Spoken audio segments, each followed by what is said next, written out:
মুহাম্মাদুর রাসূলুল্লাহ সাল্লাল্লাহু আলাইহি ওয়াসাল্লাম। আমার এই কথা বুঝাইবার জন্য আমি আপনাদের সম্মুখে প্রথম নম্বর যে আয়াতটি কারিমা তেলাওয়াত করেছি, আল্লাহর বান্দাদের পরিচয় তুলে ধরেছেন।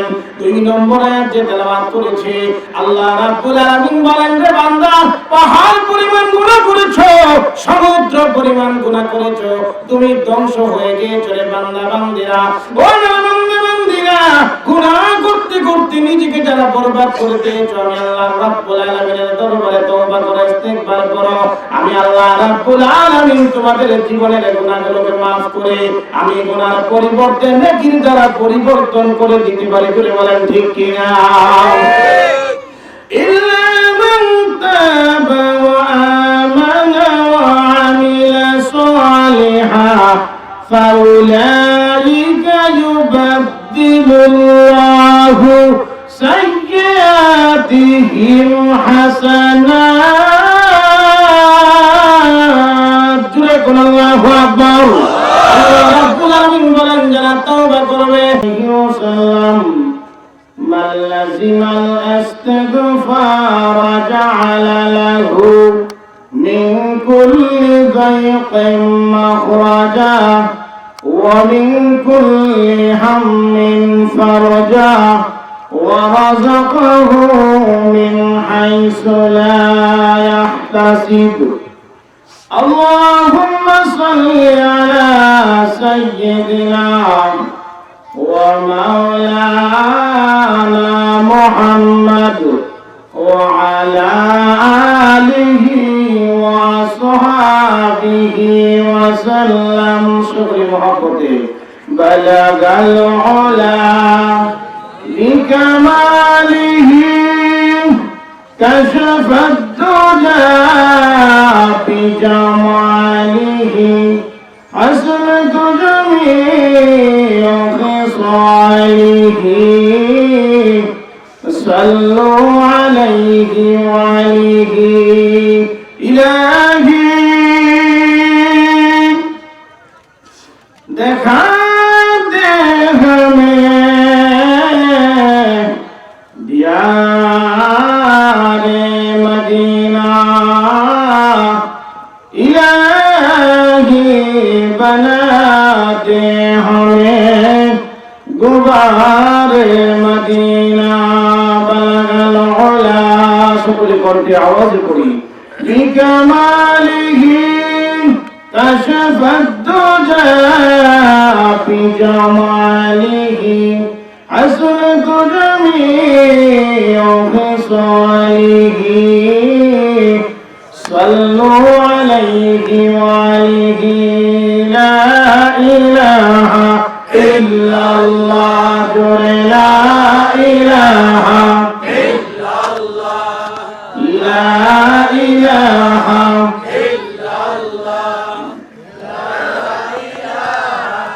إلا الله. لا إله إلا الله. বাড়ি ওয়ালার বাড়ি থাকবে, ওয়ালা থাকবে না। দোকানে ওয়ালার দোকান থাকবে, দোকানে ওয়ালার দোকানে থাকবে, ওয়ালা থাকবে না।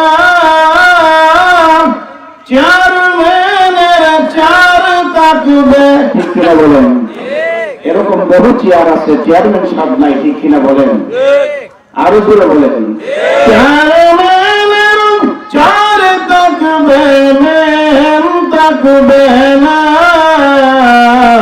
ওই কবরে যাইতে হবে, কবরে যাইতে হবে কিনা?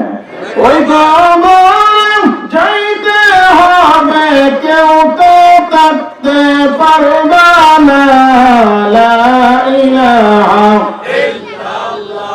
জোরে লা ইলাহা ইল্লাল্লাহ. জোরে লা ইলাহা ইল্লাল্লাহ. লা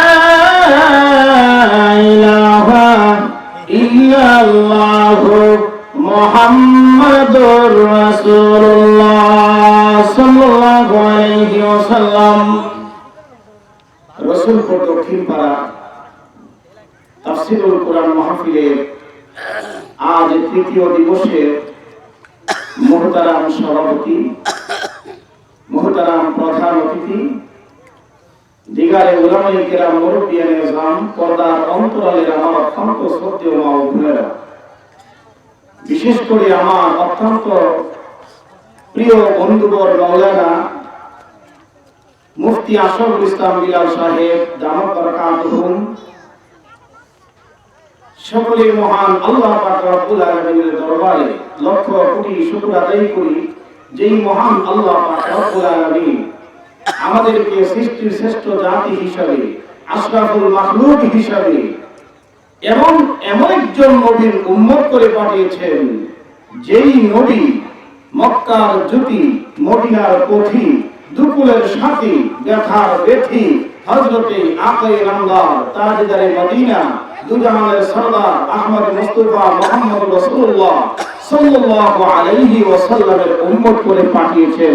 সেই জন্য আমরা সকলেই উচ্চ কণ্ঠে মহব্বতে জোরে সুরে আওয়াজ একবার বলে আলহামদুলিল্লাহ,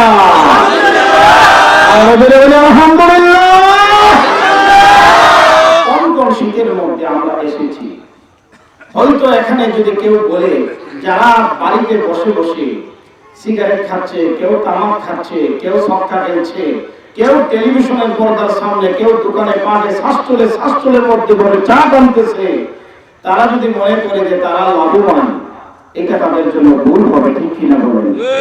আর যারা আপনারা এসেছেন, যদিও আপনারা মনে করতেছেন যে একটা বৃহৎ জনগোষ্ঠী মুসলিম জাতি, প্যান্ডেলের বাহিরে আমরা কিছু সংখ্যক এসেছি, আসলে আপনারা যদি মনে করেন যে আপনারা ভুল করেছেন, সেটাও আপনাদের জন্য ভুল হবে, ঠিক কিনা বলেন? মহান আল্লাহ পাক রব্বুল আলামিন, যিনি আরশের মালিক, দুনিয়ার মালিক, যিনি আসমান জমিন, চন্দ্র সূর্য, উত্তর দক্ষিণ, নদ নদী, আলো বাতাস, ইহকাল পরকাল, শান্তি অশান্তি, বেহেশত দুজক তৈরি করেছেন, সেই মহান আল্লাহ পাক রব্বুল আলামিন যাদেরকে নির্বাচিত করেন তারাই আসতে পারেন, জোরে কোন ঠিক কিনা? যাদেরকে সেই মহান আল্লাহ পাক রব্বুল আলামিন নির্বাচিত করেন না, তারা চেষ্টা করলেও আসতে পারবে না, জোরে কোন ঠিক কিনা? এই প্যান্ডেলটা যদিও রসুলপুর গ্রামে, এই জায়গাটা যদিও রসুলপুর গ্রামের জায়গা, আজকের জন্য এই জায়গাটা এত দামি, এতটাই আল্লাহর কাছে প্রিয়, এটা একটা জান্নাতের বাগান, জোরে বলেন ঠিক কিনা? এই কথা কি আমার না মহানবী রাসূলুল্লাহ সাল্লাল্লাহু আলাইহি ওয়াসাল্লামের যেখানে কোরআন হাদিসের আলোচনা হয়, সেই জায়গাটি জান্নাতের বাগান স্বীকৃতি প্রদান করা হয়, ঠিক কিনা বলেন?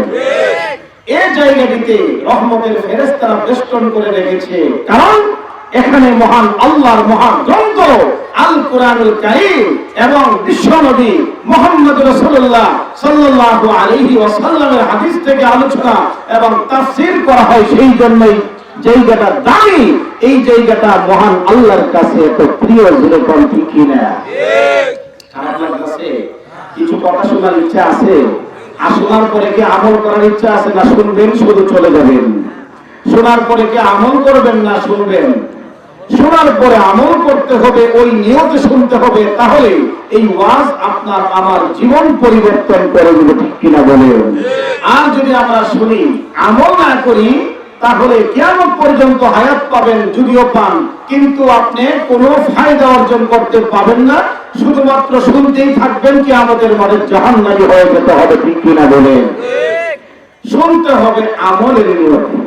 যদি আমরা আমলের নিয়তে শুনি, আমল পরিবর্তন হয়ে যাবে। আজকে আমরা দেখি ইসলাম এমন একটি সুন্দর ধর্ম, ইসলাম একটি শান্তির ধর্ম, ইসলাম একটি একতার ধর্ম, ইসলাম মানবতার ধর্ম, ইসলাম মানব কল্যাণের ধর্ম, ইসলাম মানব শান্তির ধর্ম, কিন্তু আজকে দেখি ইসলামপন্থীরা সারা পৃথিবীর মধ্যে লাঞ্ছিত, অপমানিত, অপদস্থ, নির্যাতিত, নিপীড়িত, কথা ঠিক কিনা বলে? তার মধ্যে কারণ আছে কিনা? हम मुसलमान हैं मगर हमने मुसलमाने नहीं, हम मुसलमान हैं मगर हमने मुसलमाने नहीं, गर अमल करते तो हम पर दिन पर चलते नहीं, बाप दादा ही की दौलत पूरा करना है बुजुर्ग, आज दौलत कुछ हमारे पास कुल कुछ भी नहीं, वाज तो सुनते हैं लेकिन हम अमल करते नहीं, पर अमल करते तो हम पर दिन पर चलते नहीं। वाज तो सुनते हैं लेकिन हम अमल करते नहीं, और আমল করতে তো हम पर दिन पर চলতে নেই।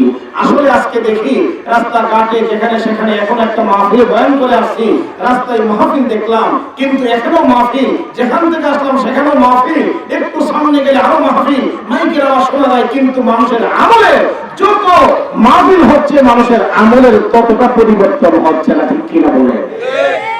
এই রসুলপুর গ্রামে কি এই কয়েকজন লোকই আছে? 200-100 হাজার হাজার লোক এই মুহূর্তে মমতাজকে আনলে নাউজুবিল্লাহ করুন, একজন শিল্পীকে আনলে অশ্লীলতা বেহায়াপনার দিকে মানুষ এতটাই আগ্রহী, মানুষ টিকিট দিতে হতো, গেটের মধ্যে দারোয়ান থাকতে হইতো, সেখানে 20 টাকা 50 টাকা টিকিট দিয়ে এসে সময় নষ্ট করে সেই গায়িকা নায়িকার গান আর নাচ বাদ্য শোনার জন্য পাগল হয়ে যেত, ঠিক কিনা বলে? কিন্তু দ্বীনি মজলিস, কোরআনের মজলিস, হাদিসের মজলিস, সে মানুষ এতটাই পিছে, তার অর্থ হলো যতক্ষণ দুনিয়াতে ইমানদার থাকবে দুনিয়াটা কিয়ামত হবে না।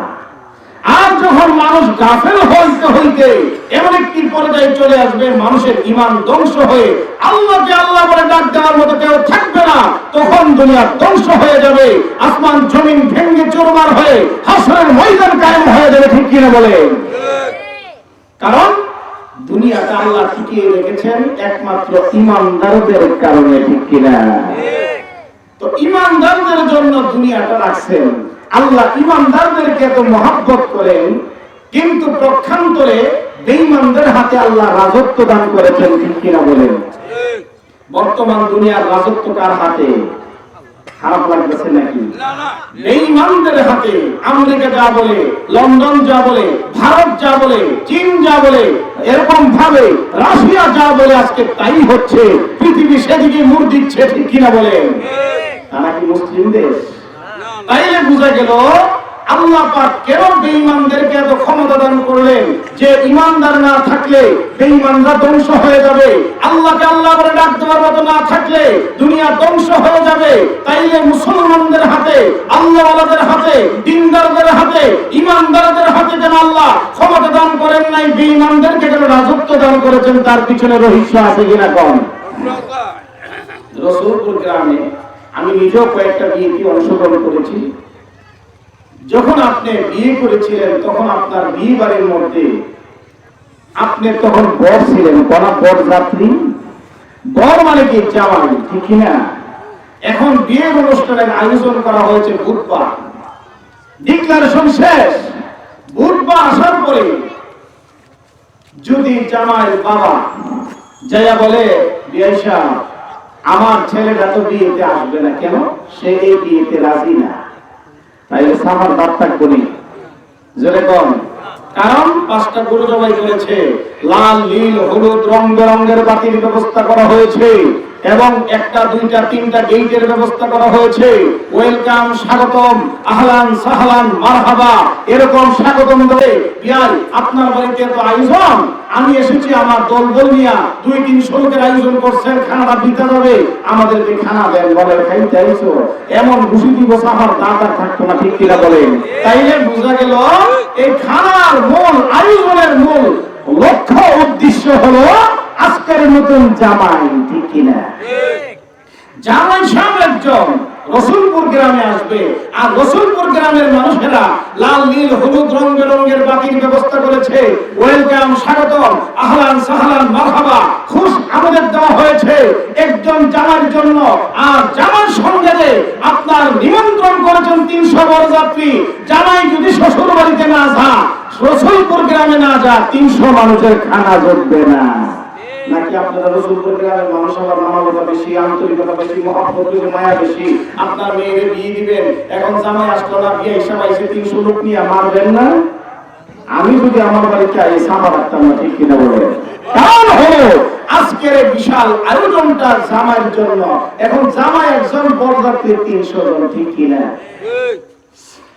আল্লাহ রাব্বুল আলামিন বলেন এই দুনিয়ার জমিনের মধ্যে যারা ইমানদার হবে, বিশাল দুনিয়ার মধ্যে যদি লক্ষ লক্ষ কোটি কোটি অগণিত বেহেসাব মানুষ থাকে, একজন ইমানদার যতক্ষণ পর্যন্ত দুনিয়ার জমিনের মধ্যে থাকবে কোটি কোটি বেঈমানদের খানা জুটবে।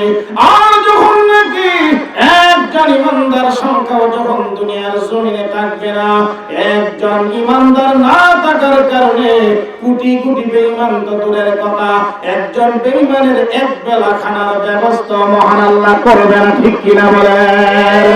আমার মূল আলোচনায় যাওয়ার আগে এই কথাটা বুঝাইবার চাই, ভূমিকা স্বরূপ কিছু কথা না বলে কথা বুঝে আসে না।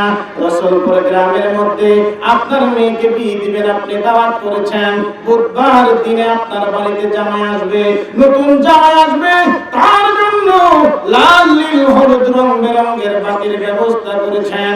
ওয়েলকাম, স্বাগত, আহলান সাহলান মারহাবা, কত কিছু দেওয়া হয়েছে। যেখানে জামাই না আসলে বিয়ে হিসাব সহ 300 লোকের খানায় জুটবে না, তেমনি ভাবে ইমানদার দুনিয়ার জমিনের মধ্যে না থাকলে বেঈমানদের এক বেলা খানাও জুটবে না, ঠিক কিনা বলেন? এবার জামাই সাহেব রসুলপুর গ্রামের মধ্যে আসলেন 300 বড় যাত্রী নিয়ে। বিশাল বড় প্যান্ডেলের ব্যবস্থা করা হলো, প্যান্ডেলের মধ্যে খানার আয়োজন করা হলো। মুরগির রান আর গরুর গোশত, খাসির গোশত, মুরগির রান সহ বিভিন্ন আইটেমের খানার ব্যবস্থা করা হলো। এখন দেখা যায় যারা বড় যাত্রী তারা এমন ভাবে খাইতেছে, একটা রান দিলে কই আরেকটা রান দেন, ঠিক কিনা বলেন? যারা প্যান্ট পরে আছে প্যান্টের গিরাটা হস করে দিয়েছে, বেলটার গিরো চিত্র আছে না, 2-3টা ছেড়ে দিয়েছে, এটা জন্মের মতো ভাব জীবনের রসুলপুরা দাওয়াত দিব।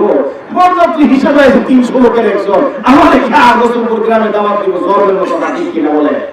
বাড়িতে লাল বস্তা দিয়ে খেয়ে আসছে, আর এখন তো আরেকটা রান দেন দেওয়া লাগে, মেহমান তো, ঠিক কিনা? বরযাত্রীরা দেখা যায় একটা বদলে 2টা রান, গরু এলার্জির জন্য খাবে না, কয়েক খাসি দেন, বেশি করে সালাদ দেন, লেবু দেন, শরবত দেন, কত কিছু দেন। বরযাত্রীরা খাবার গাঙ্গা খাওয়া দাওয়া ফুর্তি করো, বিয়ার বাড়ি মস্ত বড়, আর জীবনে আইবা কিনা তোমরা কি জানো? জোরে বলেন, ঠিক কিনা? আর আজকে জামাই হয়ে এসেছে রসুলপুর গ্রামের মধ্যে, আজকে যিনি জামাই হয়ে এসেছেন তার মুখের মধ্যে একটা রুমালের ডিফা আছে কি নাই? মুখের মধ্যে রুমালের ডিফা লাগানো, বিশাল বড় প্লেটের মধ্যে খানা দেওয়া হয়েছে, মুরগি আস্তা দেওয়া হয়েছে, রান্না শুরু, আস্তা মুরগি একটার জায়গায় 2টা দেওয়া হয়েছে, জুড়ে বলেন, ঠিক কিনা? কিন্তু দেখো নাই যাওয়ার জন্য প্রয়োজন এত বিশাল বড় প্লেটের মধ্যে খানা দেওয়া হয়েছে, কিন্তু জামাই মুখের মধ্যে রুমালের ডিফা লাগাইয়া জামাই সাহেব বসে আছেন, কম খায়, কম কথা বলে, কম হাসে, ঠিক কিনা? বরযাত্রীরা বেশি খায়, আবার হাসে ও গানও গা।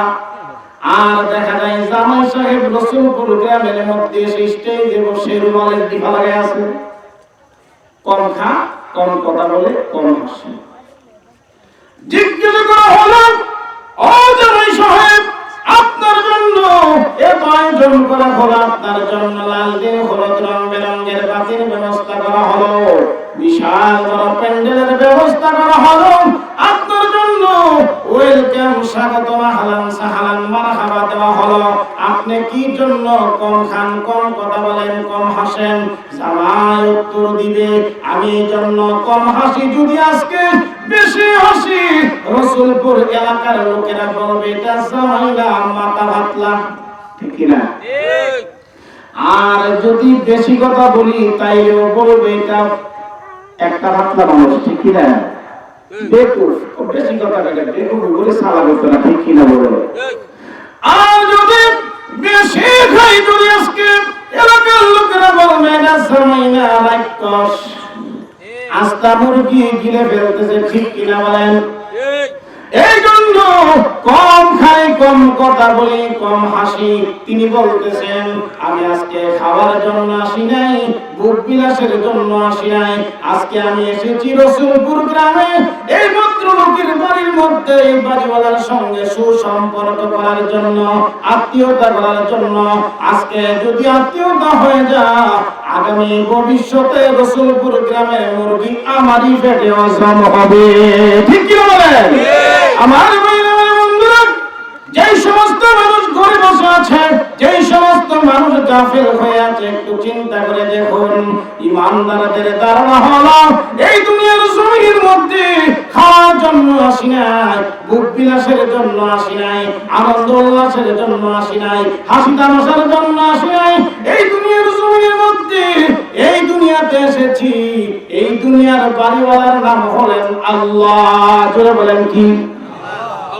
এই দুনিয়ার মধ্যে আসার পরে যদি এই দুনিয়ার মালিক যিনি, বাড়িওয়ালা যিনি আল্লাহ, আল্লাহর সঙ্গে যদি সুসম্পর্ক হয়ে যায়, আগামী ভবিষ্যতে জান্নাতের সকল নিয়ামতি আমার পেটে হজম হবে।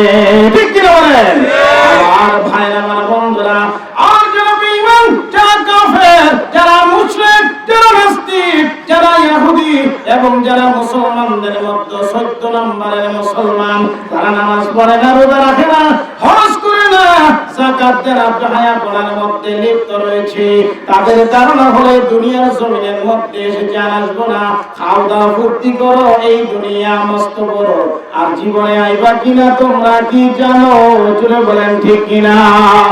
আমার আজকে আমরা দেখি মুসলমানের সন্তান, আজকে আমরা দেখি সে কি পুরুষ না মহিলা চিনতে পারি না, মহিলাদের দিকে তাকাইলে সে কি মহিলা না পুরুষ আমরা চিনতে পারি না।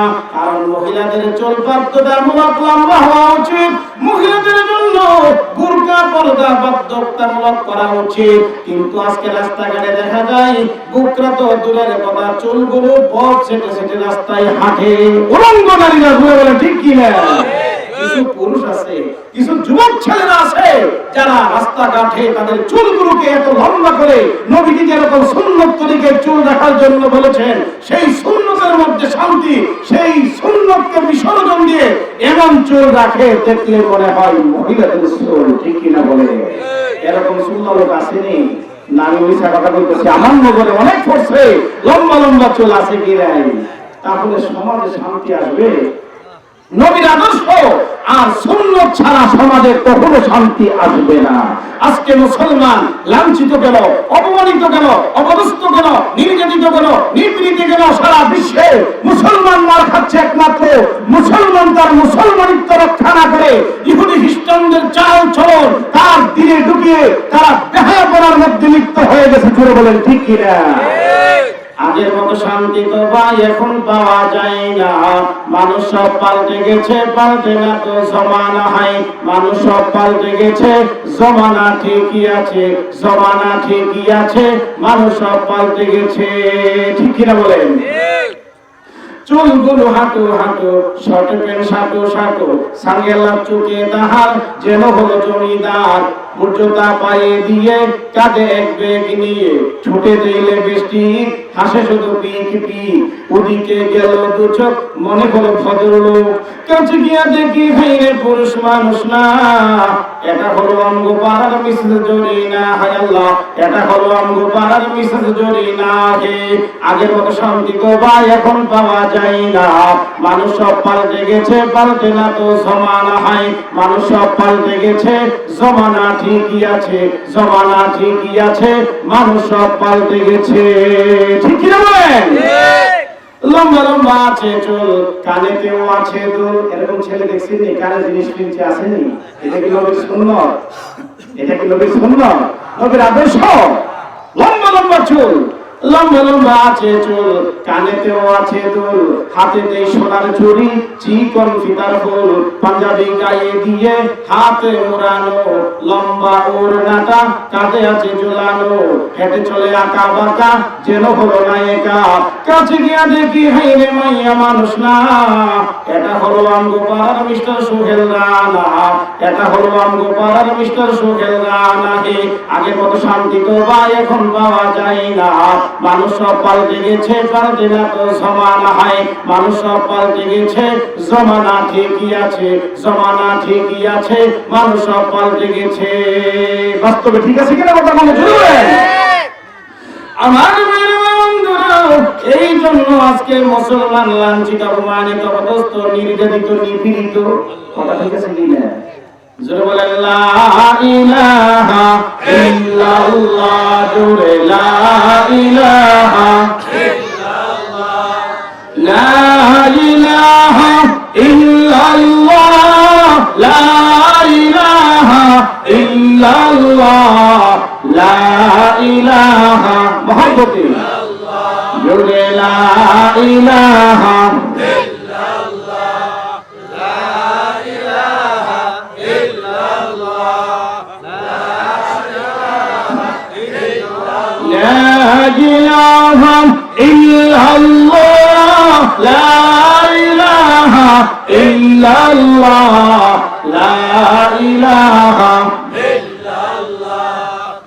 মুহাম্মাদুর রাসূলুল্লাহ সাল্লাল্লাহু আলাইহি ওয়াসাল্লাম।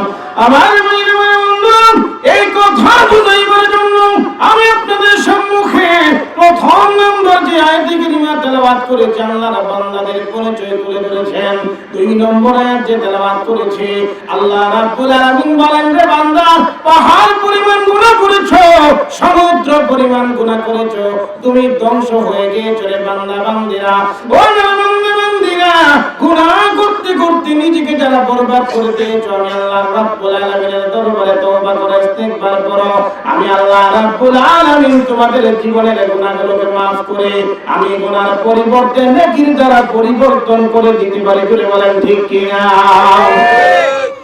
ইল্লা মান তাবা ওয়া আমানা ওয়া আমিলা সালিহান ফাউলাইকা ইউবাদদিলুল্লাহু সাইয়্যাতিহিম হাসানাত। জুড়ে কোন আল্লাহু আকবার। আল্লাহ রাব্বুল আলামিন বলেন, যারা তওবা করবে, যারা আমি আল্লাহর কাছে প্রার্থনা করবে, যারা শর্মিন্দগি হবে, যারা সৃষ্টিকে কি অপরাধী বলে স্বীকার করবে, আল্লাহ রাব্বুল আলামিন বলেন, তাদের জীবনের গুনাহ পরিবর্তে আমি নেকির দ্বারা বদলাইয়া দিব।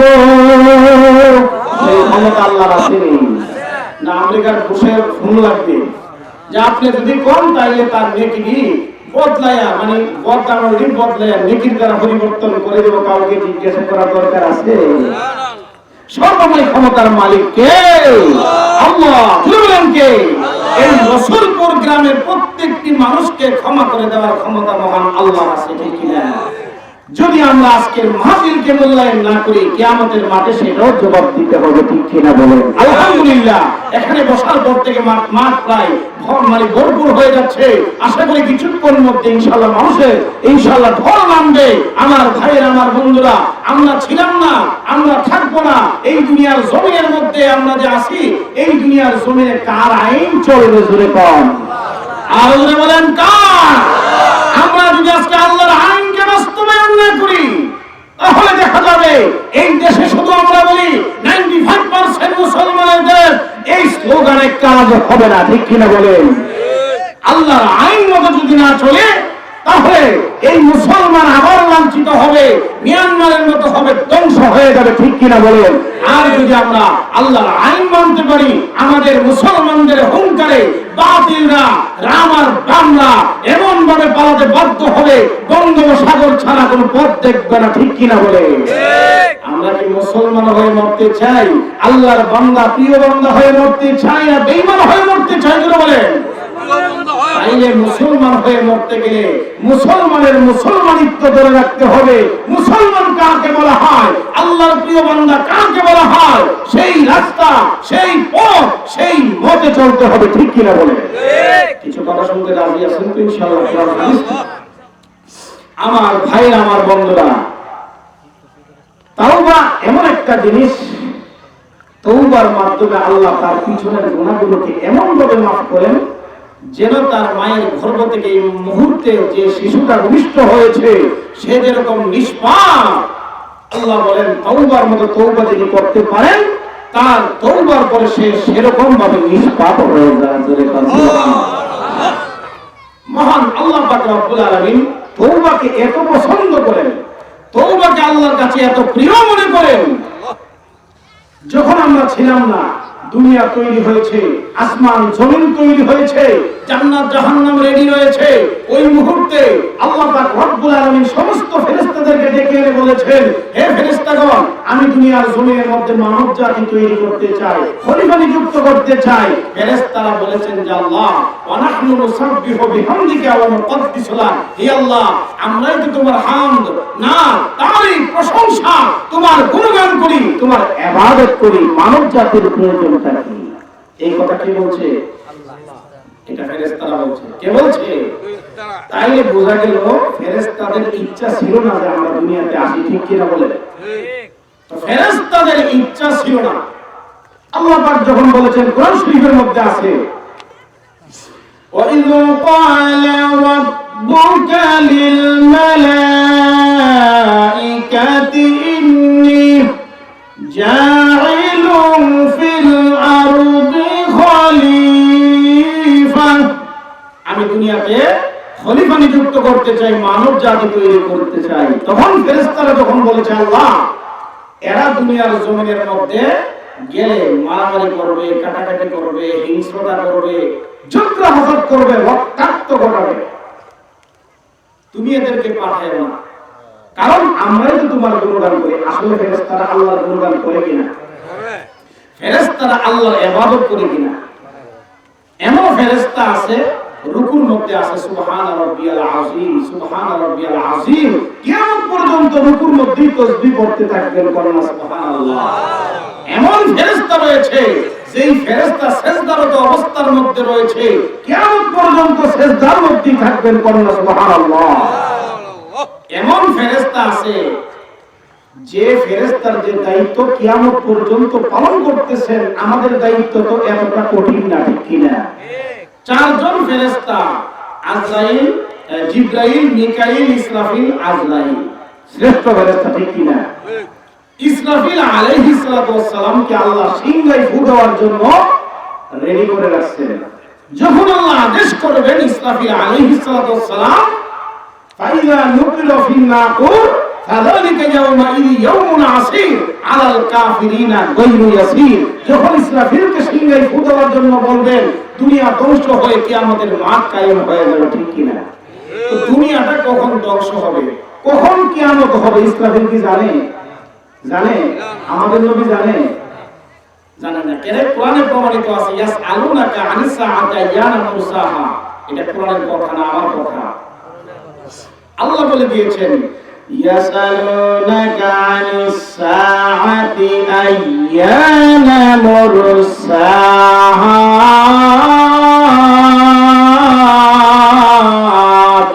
আল্লাহু আকবার।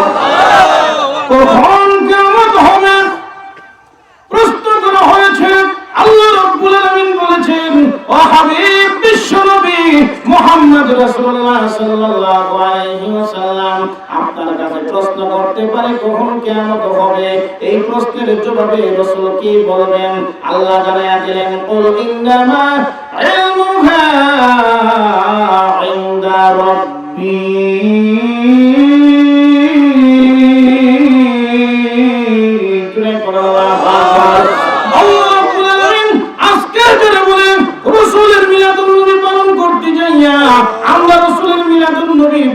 নয়।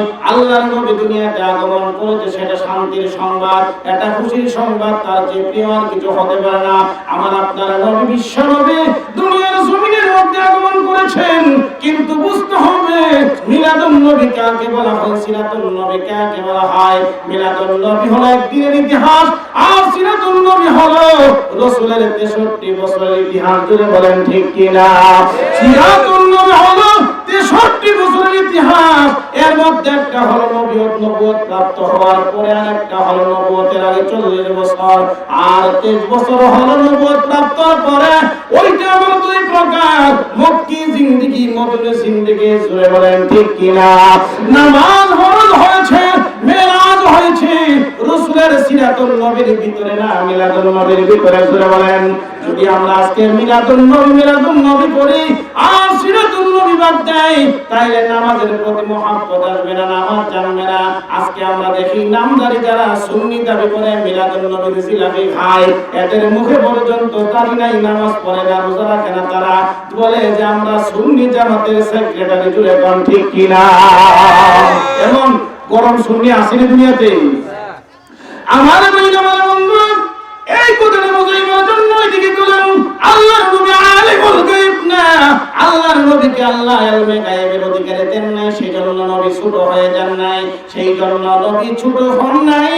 আল্লাহর রাসূলকে মেরাজে যাওয়ার পথে সমস্ত নবীদের ইমামতির দায়িত্ব দিয়েছেন, এই জন্য বলা হয় ইমামুল মুরসালিন, সাইয়্যিদুল মুরসালিন, খাতামুন নবিয়্যিন, রাহমাতাল লিল আলামিন, বিশ্ব নবী আমার আপনার নবী মুহাম্মদ রাসূলুল্লাহ সাল্লাল্লাহু আলাইহি ওয়াসাল্লাম। আমার নবী কিন্তু ছোট নবী নন, যেই নবীকে তৈরি না করলে হাদিসে কুদসি বলেন লাউলা কালামা খালাকুল আখলাক। ওরে বন্ধু মুহাম্মদ, যদি আমি আপনাকে সৃজন না করতাম তাহলে আসমান জমিন চন্দ্র সূর্য উত্তর দক্ষিণ পূর্ব পশ্চিম নদ নদী আলো বাতাস ইহকাল পরকাল শান্তি অশান্তি বেহেশত দুজক আমি আল্লাহ কিছুই তৈরি করতাম না। আমি আমার বন্ধু মুহাম্মদের খাতিরে সমস্ত কিছু তৈরি করে দিলাম না। সুবহানাল্লাহ। আমার বন্ধুরা, আল্লাহ রাসূল যদি আলিমুল গায়ব হতেন, এই কথাটা বুঝাইবার জন্য আল্লাহর নবী তো আলিমুল গায়ব না। শুনে কোন ঠিক কিনা? যদি আল্লাহর নবী আলিমুল গায়ব হতেন, আল্লাহ রাব্বুল আলামিন শিখিয়ে দিলেন ইয়াসালুনাকা আনিস সাআতি আইয়ানা মুরসাহা। আপনাকে যদি কেউ প্রশ্ন করে যে কখন কিয়ামত সংঘটিত হবে, আপনি বলবেন কুল ইন্নামা ইলমুহা ইনদা রাব্বি। অন্যথায় যদি রাসূল আলিমুল গায়ব হতেন, আল্লাহ যেরকম কিয়ামতের খবর জানে, নবীও তো জানা বাধ্য ছিল। ঠিক কিনা বলে? আল্লাহর নবী আলিমুল গায়ব না। কুরআনুল কারীমের মধ্যে 39টা আয়াতে প্রমাণিত। আল্লাহ রাব্বুল আলামিন বলেন ওয়া ইনদাহু মাফাতিহুল গায়বি লা ইয়ালামুহা ইল্লা হু। আল্লাহ রাব্বুল আলামিন বলেন ওয়া ইনদাহু, আমি আল্লাহর নিকটে মাফাতিহুল গায়বি, গায়বের চাবিকাঠি, লা ইয়ালামুহা ইল্লা হু, এই ইলম আপনার কাছে না, একমাত্র আমি আল্লাহর কাছে। বলে কন্না সুবহানাল্লাহ। এই জন্য রাসূল ছোট হয়ে যাবেন না। আল্লাহ রাব্বুল আলামিন রাসূলকে গায়বের ক্ষমতা দেন নাই, গায়বের চাবিকাঠি দেন নাই। যদি কেউ বলে আল্লাহর রাসূল আলিমুল গায়ব, তাইলে সেই কথা যদি কেউ বিশ্বাস করে আল্লাহর কোরআন মিথ্যা হয়ে যাবে। আল্লাহর কোরআন যদি মিথ্যা হয়ে যায়, নাউযুবিল্লাহ, কেউ অস্বীকার করে সে সঙ্গে সঙ্গে কাফের হয়ে যাবে। ঠিক কিনা বলেন? এরকম ভাবে 39টা আয়াত রয়েছে।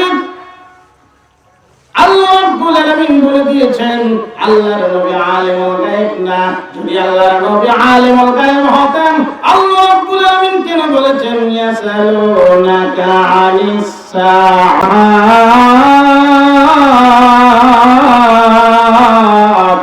আল্লাহু আকবার।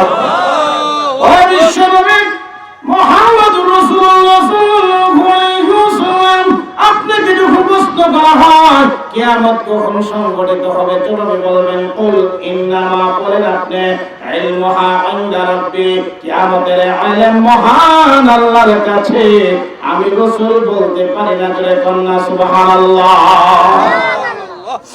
আমার বন্ধু, আল্লাহ রাব্বুল আলামিন কিয়ামতের ইলম রাসূলকে জানান নাই, এই জন্য রাসূল ছোট হয়ে যান নাই। আমার আপনার নবী বিশ্ব নবী মুহাম্মদ রাসূলুল্লাহ সাল্লাল্লাহু আলাইহি ওয়াসাল্লামকে মহান আল্লাহ রাব্বুল আলামিন 7 আসমান 7 জমিন ভেদ করে মহান আল্লাহর বাড়িতে নিয়ে গিয়েছেন। জোরে বলেন সুবহানাল্লাহ। কোন নবীর নিচে? কোন নবীর? হযরত মুসা আলাইহিস সালাতু ওয়াস সালাম তোর পাহাড়ের মধ্যে বলতেন রব্বি আরিনি, প্রভু দেখা দাও। আল্লাহ বলেছেন লান তারানি।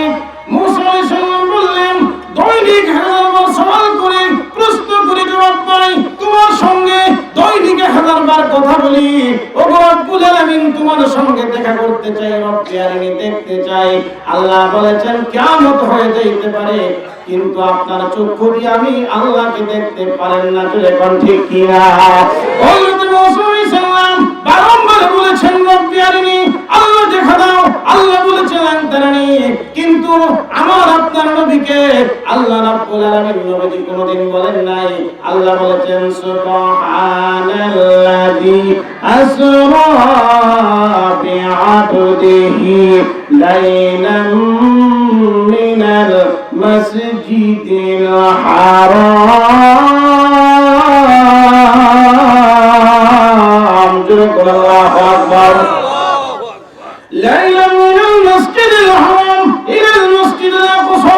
আল্লাহ রাব্বুল আলামিন বিশ্ব নবীকে মুহাম্মদ রাসূলুল্লাহ সাল্লাল্লাহু আলাইহি ওয়াসাল্লামকে খাতিমে কাবা থেকে ডাইনে জিবরাইল বামে মিকাইল মসজিদে হারাম থেকে মসজিদে আকসা নিয়ে গিয়েছেন। মসজিদে আকসা যাওয়ার পরে নামাজের যখন জামাতের সময় হয়ে গেলেন, আল্লাহ রাব্বুল আলামিন সমস্ত নবী রাসূলদেরকে উপস্থিত করেছেন।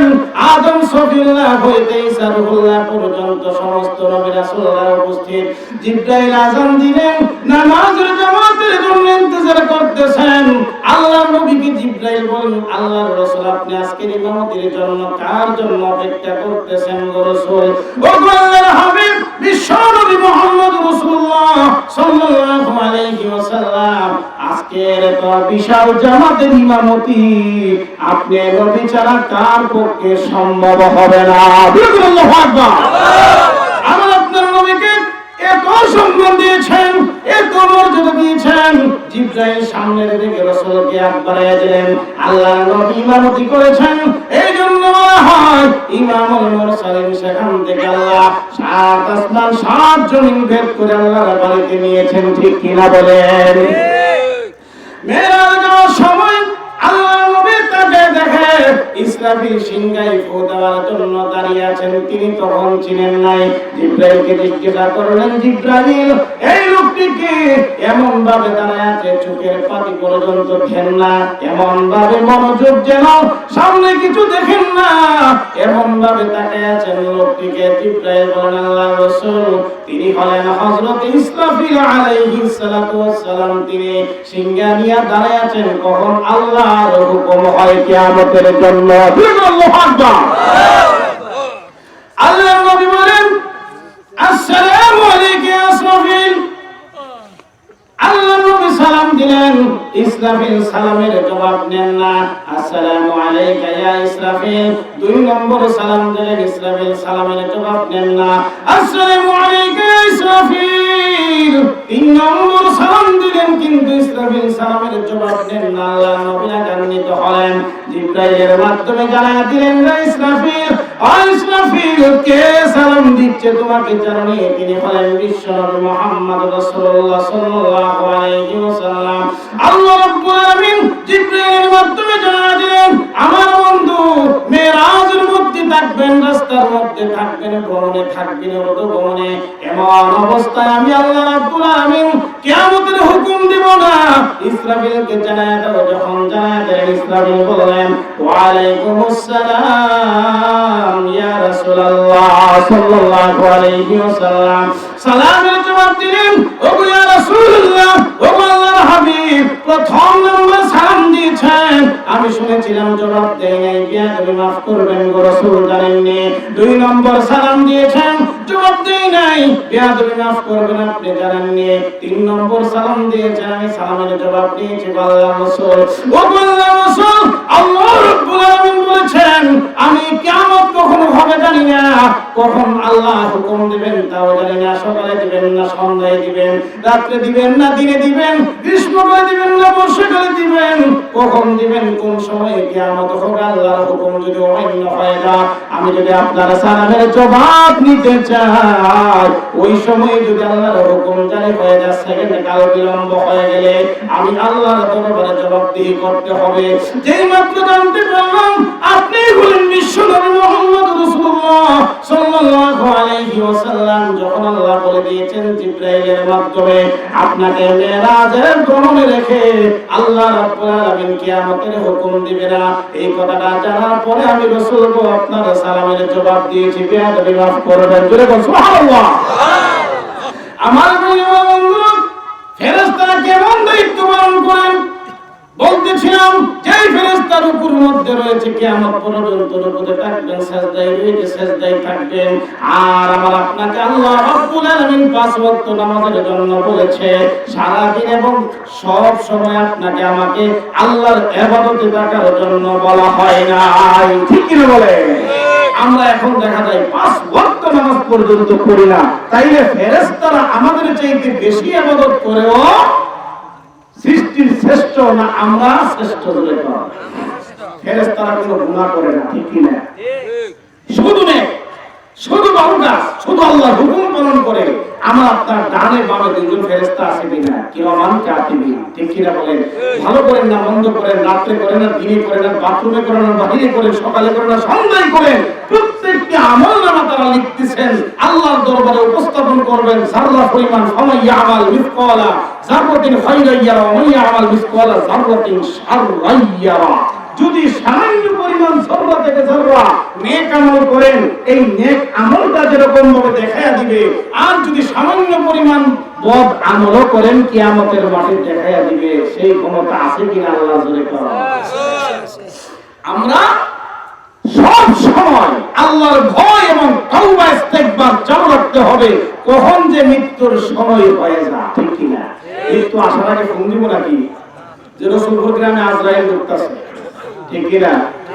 ব্রাহ্মণবাড়িয়াতে আজরাইল ঢুকতেছে, সাবধান হয়ে যাও, কালিমা পড়ো লা ইলাহা ইল্লাল্লাহ মুহাম্মাদুর রাসূলুল্লাহ, এই কথা জানাইবো। কোন সময় চলে আসবে এই মুহূর্তে প্যান্ডেলের মধ্যে আজরাইল আসার ক্ষমতা আছে কি নাই? এখন যদি আজরাইল আলাইহিস সালাতু ওয়াস সালাম আসে, আপনাকে আমাকে কালকে কবরের বাসিন্দা হয়ে যেতে হবে। আমার ভাইরা, আমার বন্ধুরা, আমরা মৃত্যুর জন্য সব সময় প্রস্তুত থাকতে হবে। আর মৃত্যুর প্রস্তুত ওই ব্যক্তিকে বলা হবে প্রস্তুতি যে সব সময় তওবা করে, ঠিক কি না? তওবা করে রেডি থাকতে হবে, পরিশুদ্ধতা অর্জন করে রেডি থাকতে হবে। আজরাইলের গাড়ি আজরাইল আছে, ঠিক কি না বলে? আরেকটা সমস্যা হলো, এখন যে একটা নিয়মতান্ত্রিক পদ্ধতি, হুন্ডারে পিপিপ করে সাইড দিয়ে এলাম, যদি জানতেন যে 2020 সালে মরবে, এখানে গান কাটানোর তো খানিকটা টাইট করা তিনটা আমার উপরে গেল 2020 টাকা নিয়ে আর নাকি কোনো না কোনো কারণে ঠ্যাং ম্যাং ভাঙলো বেঁচে যায় না, ঠিক কিনা বলে? কারণ আমার মৃত্যুটা হবে 2020 সালে, 19 সালের ডিসেম্বরে মারতে পারতি না, ঠিক কিনা বলে? সুতরাং দুনিয়ার ইন্তজামের মধ্যে আঘাত আসবে, ইন্তজাম নষ্ট হয়ে যাবে। সেই জন্য মহান আল্লাহ পাক রব্বুল আলামিন আপনাকে আমাকে মৃত্যুটাকে লুকিয়ে রাখছেন, জানান নাই। 2 নম্বর হলো, যদি কোনো মানুষ এই কথা জানে যে আমার মৃত্যুটা হবে 2050 সালে, এখন যারা যুবক আরো বাঁচবেন অনেক দিন, সে চিন্তা করবে এখন কোনো নামাজ রোজার দরকার নাই, কারণ আল্লাহ কইছে তওবা যদি না সুহা করুন যা, তাইলে তো হে দিনই আল্লাহ মাফ করে দিব। যখন নাকি মরণ ডাক দিয়ে আইবো 2049 সাল আইবো, আমার পরে ছেলে মেয়ে সবার কাছে বিদায় নিয়ে তাবলীগে যাবো, তাবলীগে যায় বছর মনে চলে যাবো, আর কোনো হুজুরে আনতে যেতে না, আরেক বছর মরণের আছে। আপনারা এখানে তাকে প্রত্যেকদিন তওবা করান, নামাজ পড়ান, আল্লাহ রাব্বুল আলামিন আমাকে এই অবস্থায় দিল, তওবার অবস্থায় মৃত্যু দান করে। এর আগে কি করব? সুদ খাইবো, ঘুষ খাইবো, জিনা করবো, অত্যাচার অবিচার, কারণ সময় আছে, ঠিক কি না? এই জন্য আল্লাহ মৃত্যুটারে লুকায় রাখছে। 49 বছর যদি মৃত্যুর টাইম থাকে, আজকেও আপনি মনে করতে হবে আর একটা সেকেন্ডের গ্যারান্টি নেই, আমি তওবা করে পরিশুদ্ধ হয়ে আমি কবরের যাত্রী হয়ে প্রস্তুত থাকি, ঠিক কিনা বলে? ব্রাহ্মণবাড়িয়া রেল স্টেশনের মধ্যে গেলেন, গিয়ে দেখলেন গাড়ি তো 10-15 মিনিটে আসার কথা, আসে নাই। স্টেশন মাস্টাররা বললেন যে টাইম পার হয়ে গেছে, গাড়ি কোথায়? ঢাকা থেকে আসতে আমি তো চিটাগাং যাবো। এখন স্টেশন মাস্টার বললে এখনো খবর হইছে না। আপনি চিন্তা করলেন 10-15 গাড়ি এখনো খবর হইছে না, কখন আসবো? ঠিক আছে, কালীবাড়ি মোড় যাই। কালীবাড়ি মোড় গিয়া দেখছেন মাশাআল্লাহ বাদুর গ্রামের আমার বিয়ে সবাইছে। এই বিয়ে এটা তো সবসময় ভাবা যায় না, অনেক দাওয়াত দিল আয় না। এই বিয়ে লইয়া কালীবাড়ি মোড় মিষ্টির দোকানে বইছে, মিষ্টির দোকানে বইসা জর্মের মতো মিষ্টি খাইছেন, রসমালাই খাইছেন। এখন যে কাটিটা মিষ্টির দোকানে গেছে, মনে নাই গেছেন ফানের দোকানে। ফানের দোকানে যাওয়ার পরে ভালো করে জর্দা দিয়ে ঠান্ডা খাইয়া টিকেটটা যে হলাইছে এটা মনে নাই। এরপর সামনে গেছেন, যাওয়ার পরে এমনি দেখেছে বাসি হুইসাল বেড়ে গেছে গাড়ি, ঠিক কিনা? এখন বলবে যে বিয়াই আমার টিকেট কই, যাত্রী কই, আর আমার সামানপত্র কই, গাড়ি যাই উঠছে। বিয়ে বলতেছে সামানের দরকার নেই, টিকেটের দরকার নেই, গাড়ি তুলে। এখন কি সে গাড়ির মধ্যে আসামি কিনা জোরে কর, মোবাইল কোড তারা ধরবো কিনা জোরে কর। সামান্য নিয়ে যাইতে পারে নাই। কারণ হলো আমি জানি না কখন গাড়িটা আসবে। আমার উচিত ছিল স্টেশনের মধ্যে অপেক্ষা করা। যেহেতু আমি জানি না গাড়ি কখন আসবে, আমি এখানে অপেক্ষা করা, প্রস্তুত থাকা, না জানি কোন সময় গাড়ি এসে যা। এই প্রস্তুতি অবলম্বন না করে গাফলতি যখন এসে গেল, আপনার সামান ছাড়া, টিকেট ছাড়া গাড়িতে উঠে অপমানিত হয়ে মোবিল কোর্টে 24 ঘন্টার জন্য জেল হয়ে গেছে। ঠিক কিনা বলে? আমার বন্ধুরা, আল্লাহ রাব্বুল আলামিন মৃত্যুর কথাটা জানাই নাই। আল্লাহ রাব্বুল আলামিন মৃত্যুর কথা জানাই নাই। এই জন্য যদি গাফলতে চলে আসে, যদি আপনি দুনিয়ার নাজ নিয়ামতে মগ্ন হয়ে যান, এমন একদিন আসবে যেদিন আজরাইল এসে বাঁশি ফুইসাল দিবে। ওই দিন যখন বাঁশি ফুইসাল দিবে, আপনি দেখবেন যে আমার কবরের কোনো সামান আমার সাথে নাই, আজরাইল তো চলে এসেছে। আমি দুনিয়ার নাজ নিয়ামতের মধ্যে মগ্ন ছিলাম, দুনিয়ার আড্ডা গাছের মধ্যে ছিলাম, আমি গাফলতি করেছিলাম কখন মৃত্যু আসবে মনে করেছিলাম। অনেক লম্বা টাইম রয়েছে এই গাফলতির মধ্যে। আজকে দেখা গেল আজরাইল চলে এসেছে। ওই টিকেট ছাড়া যাত্রী যেরকম ভাবে অপদস্থ হয়, এই টিকেট ছাড়া যেরকম ভাবে সে লাঞ্ছিত হয়ে জেলখানায় বন্দী হয়েছে, আপনিও যদি গাফলতি করেন, মৃত্যুর জন্য যদি তওবা ইস্তেগফার করে নিজেকে পরিশোধিত না করেন, এমন সময় আসবে আজরাইলের গাড়িতে ওঠার সময় ঈমান নিয়ে গাড়িতে উঠতে পারবেন না। তুলে বলেন ঠিক কিনা? আমার বন্ধু, ঈমান নিয়ে গাড়িতে ওঠার জন্য তওবার দরকার আছে কিনা? তুলে বলেন। আল্লাহর কাছে ইস্তেগফার করার দরকার আছে কিনা বলেন? আল্লাহর কাছে ক্ষমা চাওয়ার দরকার আছে কিনা বলেন? আল্লাহর কাছে মাফ চাওয়ার দরকার আছে কিনা বলেন? তাহাজ্জুদের নামাজ পড়ে রাতের গভীরে উঠে তাহাজ্জুদের নামাজ পড়ে মহান আল্লাহর কাছে তওবা করবেন। ওগো রব্বুল আলামিন, জীবনে যা করেছে ভুল করেছে, আর অঙ্গীকার করবেন জীবনে কোনোদিন গুনাহ করব না, আজকেই জীবনের শেষ মনে করে হাত তুললাম। ওগো রব্বুল আলামিন, তোমার দরবারে দরখাস্ত করি, চোখের পানি ছেড়ে দিয়ে যখন আল্লাহর দরবারে কান্নাকাটি করবেন, ওগো রব্বুল আলামিন, যেই গুনাহ করেছে এই গুনাহ সম্পর্কে দুনিয়ার কেউ জানে না, মা জানে না, বাবা জানে না, স্ত্রী পর্যন্ত জানে না। ওগো রব্বুল আলামিন, দুনিয়ার কেউ না জানলেও তুমি আহকামুল হাকিমিন মহান আল্লাহ রাব্বুল আলামিন তো জানো। আজকে গভীর রজনীতে তোমার কাছে সেজদা করে তোমার দরবারে হাত উত্তোলন করেছি বলে বলে যখন চোখের পানি ছেড়ে ছেড়ে যখন কান্না শুরু করে দিবেন, নাকের অর্ধেক সীমানা চোখের পানি পার হওয়ার আগে আগে মহান আল্লাহ রাব্বুল আলামিন আপনাকে মাফ করে জান্নাতের ফয়সালা করে দিবেন। জোরে কোন সুবহানাল্লাহ। আমার বন্ধুরা, তওবা করতে হবে, ইস্তেগফার করতে হবে, আল্লাহর কাছে সব সময় মৃত্যুর জন্য প্রস্তুত থাকতে হবে, আজরাইলের গাড়িতে ওঠার জন্য। ঠিক কিনা বলেন? যেমন নাকি হযরতে বেলাল রাদিয়াল্লাহু তাআলা আনহু কালো ছিলেন, হাফসি বংশের ছিলেন, নাক মোটা, চেহারা পুতাইলা মার্কা, লাল লাল ছোট। ঠিক কিনা বলেন? যারা হজ্জে বাইতুল্লাহ গিয়েছেন, আমি 7 বার গিয়েছি, বলেন আলহামদুলিল্লাহ। 1 মাস পরে বলে যাচ্ছে হাফসি বংশের যারা আফ্রিকার জঙ্গলের মানুষদের মনে, কিন্তু আমরা তাদেরকে কালো বলবো না। আল্লাহ বানিয়েছেন সবচেয়ে সুন্দর। লাকাদ খালাকনাল ইনসানা ফি আহসানি তাকওয়িম। জোরে বলেন ঠিক কিনা? আমাদের উদাহরণ দেওয়ার জন্য বলতেছি, আল্লাহ রাব্বুল আলামিন যাদেরকে ঈমান দান করেছেন তারা কালো হলেও মহান আল্লাহর কাছে তাদের মর্যাদা অনেক। ঠিক কিনা বলেন? হাফসি বংশের ছিলেন, কালো বেলাল ছিলেন। যখন তিনি কালিমা পড়ে মুসলমান হয়ে গিয়েছেন, হযরত আবু বকর সিদ্দিক রাদিয়াল্লাহু তাআলা আনহু বলেন, ও বেলাল, আপনাকে যখন কাফের বেঈমানেরা প্রহার করবে, আপনি আল্লাহর নামটা আস্তে বলেন। বলে কেন? যদি জোরে বলেন আপনারে বেশি মারবো। বেলাল রাদিয়াল্লাহু তাআলা আনহুকে বলে চলে গিয়েছেন। কিন্তু দেখা গেল পরের দিন যখন তিনি আসলেন, হযরত বেলাল রাদিয়াল্লাহু তাআলা আনহুকে যখন মারতেছেন, তিনি আরো উচ্চ কণ্ঠে আওয়াজে তুলে বলতেছেন, আহাদ আহাদ, আল্লাহকে ডাকতেছেন, আল্লাহ আল্লাহ বলে। ঠিক আল্লাহু আকবার।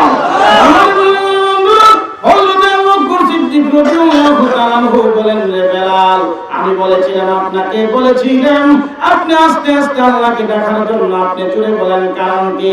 হযরত বেলাল বলে, আবু বকর সিদ্দিক, আপনি তো জানেন না কাফের বেঈমানেরা আমাকে পাথর দিয়ে মরুভূমির জমিনের মধ্যে উত্তপ্ত বালুর মধ্যে শোয়াইয়া বুকে পাথর চাপা দিয়েছেন। পক্ষান্তরে তারা এমন নির্যাতন করেছেন, আমাকে আমার পাগল উটের পায়ের সঙ্গে গলার সঙ্গে বেঁধে দিয়েছেন, মরুভূমির মধ্যে দৌড়াইলেন, পিঠের চামড়া উঠে গেল।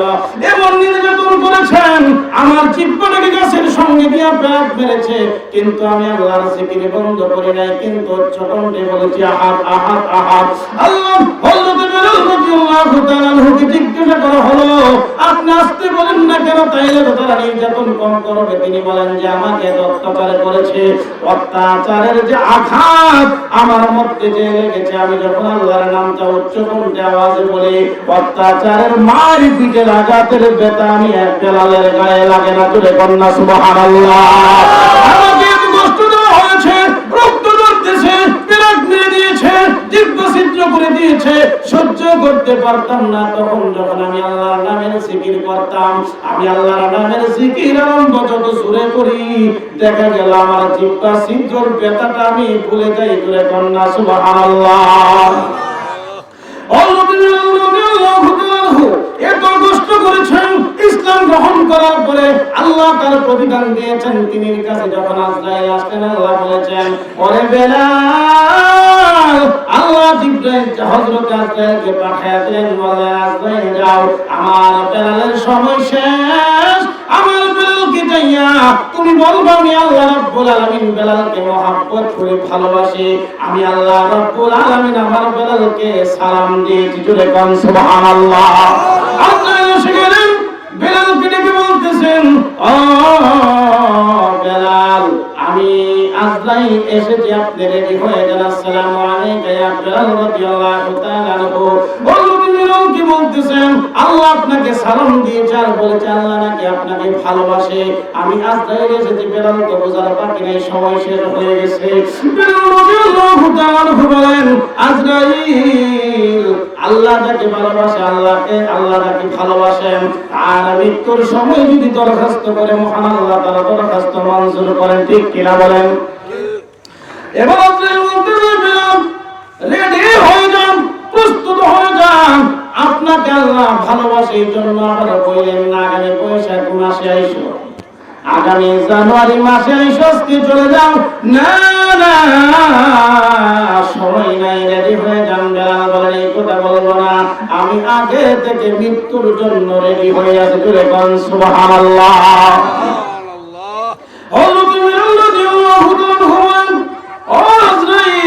আল্লাহ যাকে ভালোবাসেন, মৃত্যুর সময় দরখাস্ত করলে মঞ্জুর করেন। ওরে বেলাল, ওরে আজরাইল, ও আজরাইল, এই মুহূর্তে আমি 4 রাকাত নামাজের মধ্যে দাঁড়ায় যাব। আল্লাহু আকবার। এই মুহূর্তে আমি 4 রাকাত নামাজের মধ্যে দাঁড়ায় যাব। প্রথম রাকাতের মধ্যে যখন রুকু করব, তখন তুমি আমার গায়ে হাত দিবে না আজরাইল। 2 নম্বর রাকাতের মধ্যে যখন রুকু সিজদা করব, তখন তুমি আমার গায়ে হাত দিবে না আজরাইল। তৃতীয় রাকাতের রুকু সিজদা করব, তখন তুমি আমার গায়ে হাত দিবে না আজরাইল। চতুর্থ রাকাতের মধ্যে যখন রুকু সিজদা করব, তখন হাত দিবে না। শেষ সিজদার মধ্যে যখন পড়ে যাব, খোদার কসম করে বলি, যতক্ষণ পর্যন্ত আমার প্রাণ পাখি বাহির না করে, ততক্ষণ পর্যন্ত আমি বেলাল জমিন থেকে মাথা উঠাবো না। আল্লাহু আকবার।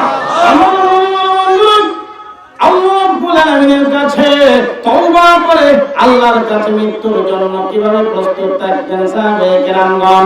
এই জন্য বলা হয়েছে সব সময় তওবা করে ইস্তিগফার করে পরিশুদ্ধ হয়ে আজরাইলের গাড়িতে ওঠার জন্য প্রস্তুত থাকতে হবে। জোরে বলেন ঠিক কিনা? যথেষ্ট পরিমাণ গুনাহ আমাদের আমলনামায় আছে কি নাই? আছে কি নাই? জোরে বল। না আমরা শুধু নেকি করতেছি না, আমাদের গুনাহ নাই? চোখের গুনাহ হচ্ছে না, পায়ের গুনাহ হচ্ছে না, হাতের গুনাহ হচ্ছে না, কথাবার্তার মাধ্যমে চাল চলন, উঠা বসা, মুআমালা মুআশারা, সর্বক্ষেত্রে আমরা পাপাচারে লিপ্ত আছি। ঠিক কিনা বলেন? আমাদের এই পাপ মোচন করার একটাই চিকিৎসা হলো তওবা করতে হবে। আমরা মনে করি তওবা মানে ইমাম সাহেবকে ডাকবো, ইমাম সাহেব মৃত্যুর আগে আসবে। গত কিছুদিন আগে আমি এক জায়গায় তওবা করাইছি, মৃত্যুর আগে 80, 85, 90 বছর হয়ে গেছে, কথা বলতে পারে না। এইটা তওবা ঠিক আছে, কিন্তু এটা তওবার মাকসাদ না। আপনি সুস্থ আছেন, আপনার তওবা আপনি বলার পরে বলেন, আল্লাহ আমি যা গুনাহ করেছি, ভুল করেছি এবং অঙ্গীকার করেন আর জীবনে কোনোদিন গুনাহ করব না, এই অঙ্গীকার যদি করতে পারেন মহান আল্লাহ আপনার জীবনের সমস্ত গুনাহ মাফ করে দিবেন এবং গুনাহগুলোকে নেকির দ্বারা পরিবর্তন করে দিবেন। জোরে বলুন সুবহানাল্লাহ। পারবো কিনা? ক্ষমতা নাই? খারাপ লাগতেছে আপনাদের? শেষ করে দেব নাকি? আমার এই জন্য তওবা নিয়ে কথা বলতেছে। তওবা তার আল্লাহ রাব্বুল আলামিন বলেন তওবাতুন নাসুহা। তওবা দুই প্রকার, এক প্রকার তওবা হলো আল্লাহর দরবারে কবুল হয়, আর এক প্রকার তওবা হলো আল্লাহর দরবারে কবুল হয় না। কতবার হজ্জে বাইতুল্লাহ করেছে কিন্তু দেখা যায় নামাজই পড়ে না। জোরে কোন ঠিক কিনা? কতবার হজ্জে বাইতুল্লাহ করেছে কিন্তু দেখা যায় এখনো সুদ ছাড়ে না। লাগান্বিত হবেন না আমার খাবার আমার পায়রা, তাইলে বোঝা গেল আপনার হজটা কবুল হয় নাই। নামাজ পড়েন গুনাহ করতে পারেন না, তাইলে বোঝা গেল আপনার নামাজ আল্লাহর দরবারে কবুল হয় না। আপনি রোজা রাখেন গুনাহ ছাড়তে পারেন না, তাইলে বোঝা গেল আপনার ইবাদত বندگی আল্লাহর দরবারে সন্তুষ্টজনক হয় না। জোরে কোন ঠিক কিনা? এই জন্য বেশি বেশি করে তওবা করতে হবে। বেশি বেশি করে তওবা করতে পারেন, আল্লাহ রাব্বুল আলামিনকে রাজি করতে পারেন, খুশি করতে পারেন, তখন দেখবেন যত ইবাদতই করবেন প্রত্যেকটি ইবাদতের মধ্যে আপনি দিলের মধ্যে মজা পাবেন। জোরে কোন ঠিক কিনা? আমাদের অন্তরের মধ্যে শয়তানের বাসা। রাগ করেন নাকি? আপনাদের কথা বলি না, আমি গুনাহগারের কথা বলি না। এই গুনাহের দিকে কেন আমার আগ্রহ আলো, ঠিক কিনা বলেন? কারণ অন্তরটাকে দখল করে রাখছেন শয়তান। এই অন্তরটা থাকবে একমাত্র কার জন্য? কলবে মুমিন হে মেখানা দাখলে গাইবে সুদ হামাম।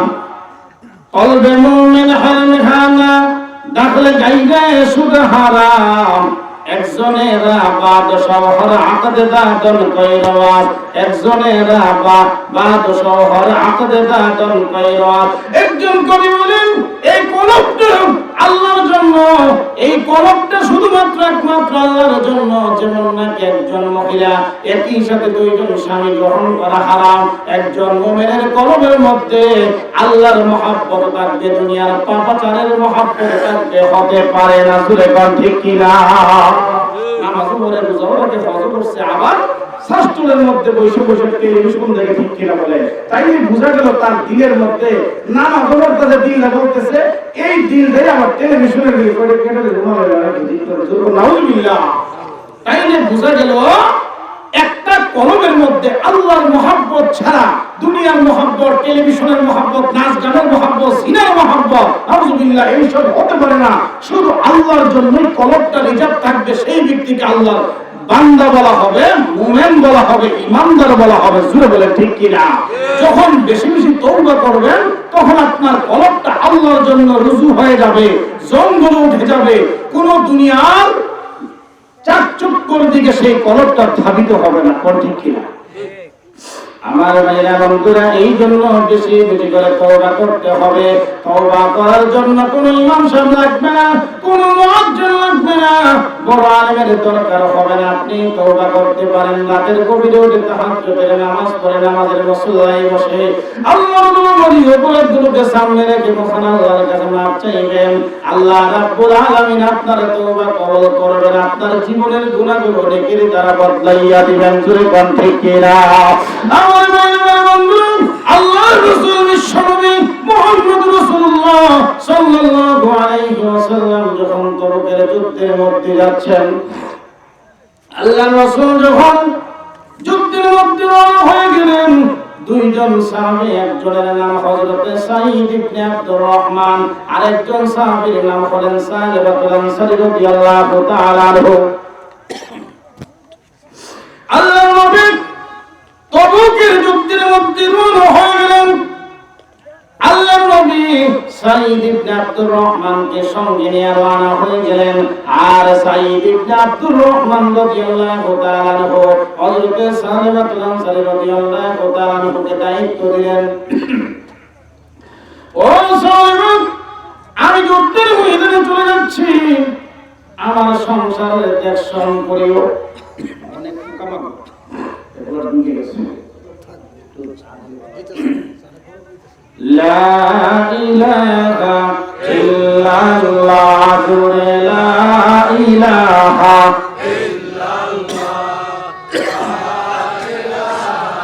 ইল্লাল্লাহ জুড়ে লা ইলাহা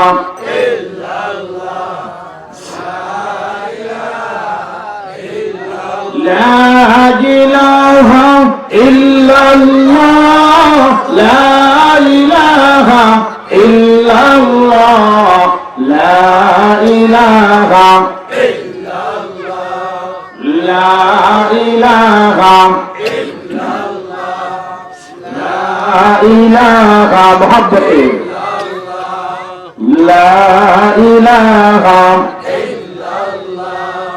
لا إله إلا الله لا إله إلا الله لا إله إلا الله لا إله إلا الله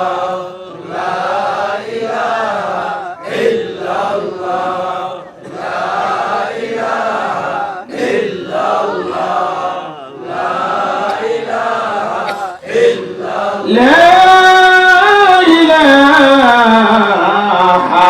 إلا الله محمد رسول الله صلى الله عليه وسلم আমার বন্ধু একটু চিন্তা করে দেখুন সবাই কেমন একটু সামান্য ভুল করলে আল্লাহর দরবারে কিভাবে তওবা করতেন আজকে আমরা দেখি আমাদের সন্তানগুলোর এমন ভাবে ছেড়ে দিয়েছি আজকে আমাদের সন্তানগুলো রমনার পার্কে আর বিভিন্ন পার্কের মধ্যে মামাতো বোন ফুফাতো বোনের সাথে আড্ডা মারে ঠিক কিনা বলেন নাউজুবিল্লাহ বলেন আমার বন্ধু এইটাকে আমরা আধুনিক মনে করতেছি স্ট্যান্ডার্ড মনে করে ছেলেরা বিয়ে করার সময় মনে করে এই মেয়েটা স্মার্ট আছে রাস্তাঘাটে ছেলেদের সঙ্গে আড্ডা কাছারি করার যোগ্যতা আছে নাউজুবিল্লাহ কোন আমার বন্ধু জিনা হচ্ছে চোখের জিনা হচ্ছে হাতের জিনা হচ্ছে পায়ের জিনা হচ্ছে কিয়ামতের মাঠে আপনার গার্জিয়ান পর্যন্ত বাঁচতে পারবেন না জোরে বলেন ঠিক কিনা আমার বন্ধু একজন সাহাবী সাঈদ ইবনে আব্দুর রহমান রাদিয়াল্লাহু তাআলা আনহু নবীর সঙ্গে তবুকের যুদ্ধে যাওয়ার সময় হযরতে সালেবাতুল আনসারী রাদিয়াল্লাহু তাআলা আনহুকে বলেন ওরে সালেব আমি তো যুদ্ধের ময়দানে চলে যাচ্ছি হয়তো ফিরে আসতে পারি না হয়তো আমি সেখানেই শহীদ হয়ে যেতে পারি ও সালেবাতুল আনসারী আমার ফ্যামিলির দায়িত্ব দিলাম তুমি আমার ফ্যামিলির দায়িত্ব গ্রহণ করে কথা বলে হযরতে সাঈদ ইবনে আব্দুর রহমান তবুকের যুদ্ধের মধ্যে রওনা হয়ে গেলেন আর পিছনের দিক থেকে শয়তান এসে প্রবঞ্চন দিলেন ও সালিম তুমি তো জানো সাঈদের স্ত্রী বড় সুন্দরী অনেক সুন্দরী মহিলা এই সুবর্ণ সুযোগকে বিরূপ করা যাবে না তুমি পর্দার আড়ালে চলে যাও তিনি শয়তানের কথা শুনে সামান্য পরিমাণ তিনি শয়তানের চক্রান্তে পড়ে যখন তিনি পিছনের দিকে চলে গেলেন সাঈদ ইবনে আব্দুর রহমানের স্ত্রীর পিছনের ঘরের মধ্যে অন্ধকার হয়ে যাওয়ার পরে সাঈদ ইবনে আব্দুর রহমানের স্ত্রী বলেন ও সালেম তুমি তো অনেক সাহস তোমার কাছে আমাদের দায়িত্ব দিয়ে তিনি যুদ্ধের ময়দানে চলে গিয়েছেন পরে সালেবা তোমার কি মনে নাই কবরের কথা তোমার কি মনে নাই হাসরের ময়দানের কথা তোমার কি মনে নাই জাহান্নামের কথা তোমার কি মনে নাই যে পরকালে তোমাকে জবাবদিহি করতে হবে আল্লাহর দরবারে আসামির বেশে দাঁড়াইতে হবে ও সালেমা কোন সাহসে তুমি আমার বন্ধুর মহলে চলে এসেছো তুমি কিয়ামতের মাঠে কি জবাব দিবা এই কথা বলার সঙ্গে সঙ্গে হযরতে সালেবাতুল আনসারী রাদিয়াল্লাহু তাআলা আনহু সাঈদ ইবনে আব্দুর রহমানের স্ত্রীকে স্পর্শ করবে তো দূরের কথা সামান্য অন্ধকার মহলে যাওয়ার কারণে তিনি আল্লাহর দরবারে তওবা করতে করতে দৌড়তে আরম্ভ করলেন ও রব্বুল আলামিন তোমার নাম গাফফার আমি গুনাহগার তোমার নাম গাফফার এই কথা বলে বলে হযরতে সালেবাতুল আনসারী রাদিয়াল্লাহু তাআলা আনহু জঙ্গলের মধ্যে চলে গিয়েছেন জোরে করে আল্লাহু আকবার আল্লাহু আকবার হযরতে সালেবাতুল আনসারী রাদিয়াল্লাহু তাআলা আনহু জঙ্গলের মধ্যে যাইয়া গহীন জঙ্গলের মধ্যে সেজদায় পড়ে কাঁদতেছেন রব্বুল আলামিন আমি গুনাহগার, তোমার নাম গফফার। যতক্ষণ পর্যন্ত আমি গুনাহগারের গুনাহ ক্ষমা না করবে, ততক্ষণ পর্যন্ত গভীর জঙ্গল থেকে আমি সালেবা আর কোনোদিন মদিনায় যাব না। আল্লাহ সাল্লাল্লাহু আলাইহি ওয়াসাল্লাম আর ওই দিক দিয়া হযরতে সাঈদ ইবনে আব্দুর রহমান রাদিয়াল্লাহু তাআলা আনহু তবুকের যুদ্ধ থেকে যখন তিনি বাড়িতে ফিরে এসেছেন, তবুকের যুদ্ধ থেকে বাড়িতে ফিরে আসার পরে তিনি তাকে দেখেন সাহাবাতুল আনসারী রাদিয়াল্লাহু তাআলা আনহু বাড়িতে স্ত্রীকে জিজ্ঞাসা করার পরে তিনি বলেছেন জঙ্গলে চলে গিয়েছেন। সাঈদ ইবনে আব্দুর রহমান জঙ্গলে যাইয়া সাহাবাতুল আনসারী রাদিয়াল্লাহু তাআলা আনহুকে বলতেছেন, ও সাহাবা তুমি আসো, আমি সাঈদ ইবনে আব্দুর রহমান এসেছি। সাহাবাতুল আনসারী বলেন আমি যাব না, যতক্ষণ পর্যন্ত মহান আল্লাহ আমার তওবা কবুল না করবেন ততক্ষণ পর্যন্ত আমি মদিনায় যাব না। আজকে আমরা দেখি গুনার মধ্যে পাপাচারের মধ্যে লিপ্ত, কিন্তু দেখা যায় একটু ভ্রুক্ষেপ আসে না। আমি তওবা করি না, আমি বিপদগ্রস্ত, আমি বিপদগামী, কখন আজরাইল চলে আসবে, আমি আল্লাহর দরবারে কি জবাব দিব কবরে যাইয়া। এই পেরেশানি, এই চিন্তা যদি আপনার দিলের মধ্যে না আসে, আপনি মনে করতে হবে আপনি পরিপূর্ণ মুসলমান ইমানদার হতে পারেন নাই। সুরে বলেন ঠিক কিনা? যেহেতু আমাদের আজকের যিনি প্রধান তাফসীরকারক আমাদের মুহতারাম মেহমান প্রধান অতিথি এসে গিয়েছেন, এখানে দীর্ঘায়িত করবো না। আমার ভাইরা, আমার বন্ধুরা, এই কথাটা বুঝাইবার জন্য মহান আল্লাহ পাক রব্বুল আলামিন বলেন, যদি আমরা তওবার মতো তওবা করতে পারি, আল্লাহকে যদি আমরা ডাকার মতো ডাকতে পারি, আল্লাহর কাছে গুনাহ থেকে যদি আমরা মাফ চেয়ে নিতে পারি, তখন আল্লাহ নিজেই বলেছেন ইল্লা মান তাবা ওয়া আমানা ওয়া আমিলা আমালান সালিহা ফাউলাইকা ইউবাদদিলুল্লাহু সাইয়্যাতিহিম হাসানাত। মহান আল্লাহ বলেন, যদি তোমার তওবাটা তওবাতুন নাসুহা হয়, গ্রহণযোগ্য তওবা হয়, আমি আল্লাহ রাজি খুশি হয়ে যাই। আমি আল্লাহ তোমাকে তোমার জীবনের পাপাচারগুলোকে নেকির দ্বারা পরিবর্তন করে তোমার আমলনামায় তামাম জিন্দেগীর গুনাহগুলোকে নেকি বানায় দেব, তুমি জান্নাতি হয়ে যাবে। যদি বলে সুবহানাল্লাহ। আমরা বেশি বেশি তওবা করব, বেশি বেশি ইস্তেগফার করব, বেশি বেশি আল্লাহর কাছে মাফ চাইব, সদা সর্বদা বাজারে ঘাটে, হাটে ঘাটে, ঘরে